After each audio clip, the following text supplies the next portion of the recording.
Показали новый трейлер Зельды, самой последней части, которая выйдет 12 мая. Уже прям месяц, буквально месяц осталось ждать. До этого трейлера по предыдущему геймплею, где нам показали некоторые возможности, шутили, что выживач, Гаррис Мод, и вообще выглядит игра как DLC к ботве, вот. Мне кажется, сейчас они, увидев этот трейлер, просто без права на реабилитацию. И типа их мнение уже можно как бы не воспринимать, не слушать. Пока еще не наступила дата релиза. Во что можно поиграть? Похожее. Если трейлер заинтересовал. Довольно, кстати, эпичный. Во-первых, эта часть является сиквелом, прям прямым продолжением к предыдущей Зельде. Это Breath of the Wild, Дыхание Дикости. Или в простонародье Ботва.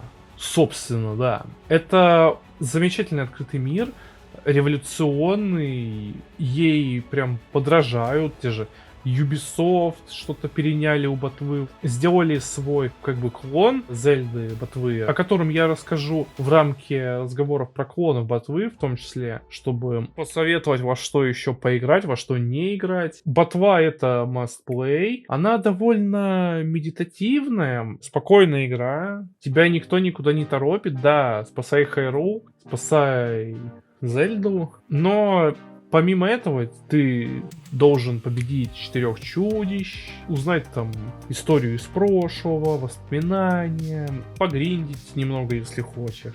Вся эта подготовка к финальному бою. По сути, ботва — это такая иммерсивная история. Ты, как и Линк, ничего не помнишь.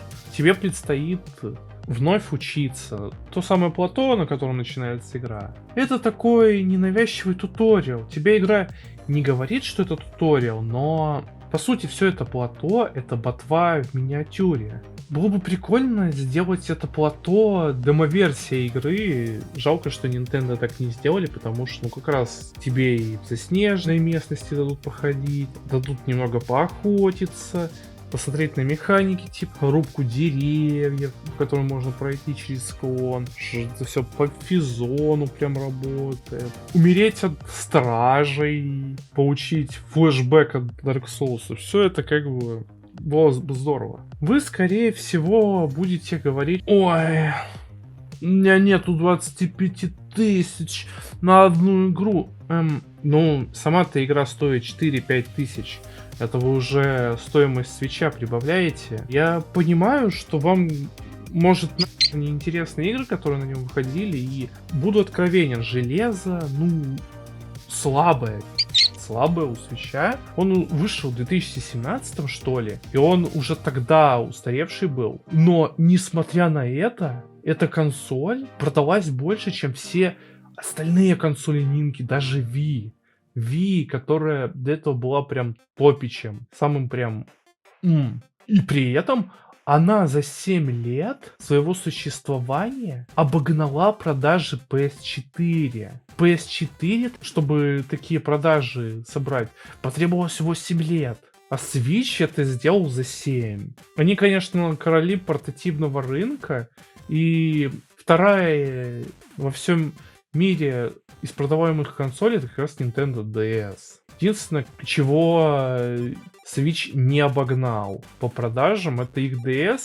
Еще когда-то Sony выпускала PS2. Вот PS2 тоже супер популярна была. Она прям на том поколении прям все была. При этом была, кстати, самой слабой.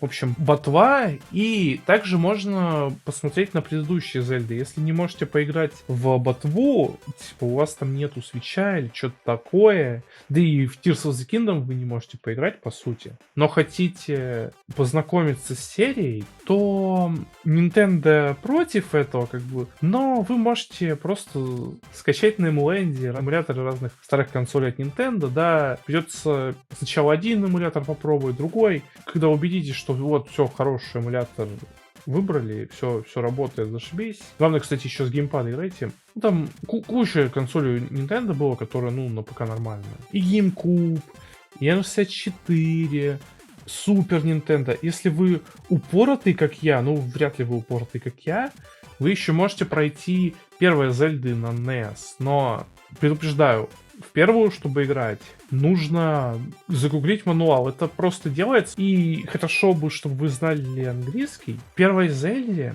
сюжет, вот этот конфликт, он расписан в мануале. И мануал так расписан, чтобы тебе объяснить, как играть по прохождению первых данжей.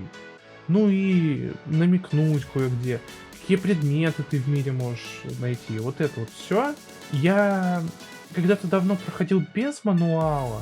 Я гуглил гайды и в итоге прошел. Но вот где-то год назад я перепрошел первую Зельду. И я решил воспользоваться только информацией из мануала. И я прошел. Я прошел с удовольствием, используя только мануал.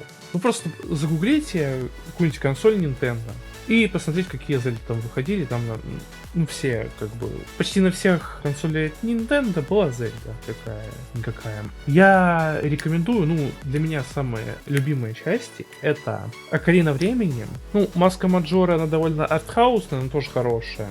Окарина Времени, он как бы надо будет привыкнуть к условностям первых 3D игр. Ну и геймпад обязательно. Без геймпада не надо. Не надо в эмуляторе играть без геймпада. И на GameCube выходила Wind Waker и Twilight Princess. Wind Waker я считаю переоцененной, а вот Twilight Princess это замечательная часть. Я бы еще рекомендовал бы Skyward Sword на Wii, но для того, чтобы поиграть в motion управление, вимоуты, порт Twilight Princess для Wii был достаточно простенько сделан. Ты просто махаешь вимоутом, и Линк бьет, будто ты нажимал бы на кнопку. А в Skyward Sword махаешь в сторону определенную, и Линк повторяет твои движения. То есть тут как бы полное погружение. Тут либо вимоуты достать и как-то подключить его к компьютеру, используя эмулятор, либо на самой Wii. Саму Wii достать. Она не такая дорогая. На Авито, наверное, можно урвать. Я, правда, не знаю, как с этим дела сейчас, но вот до этого, когда я давно смотрел, было все достаточно неплохо, и сейчас уже похуже, наверное. Ну и еще вы Wii U сейчас не достанете. На Wii U были замечательные версии Twilight Princess и Wind Waker. Wind Waker вообще там сократили какие-то очень душные моменты. Кстати, если компьютер тянет эмулятор Wii U, можно попробовать Twilight Princess и Wind Waker как раз таки на эмуляторе Wii U.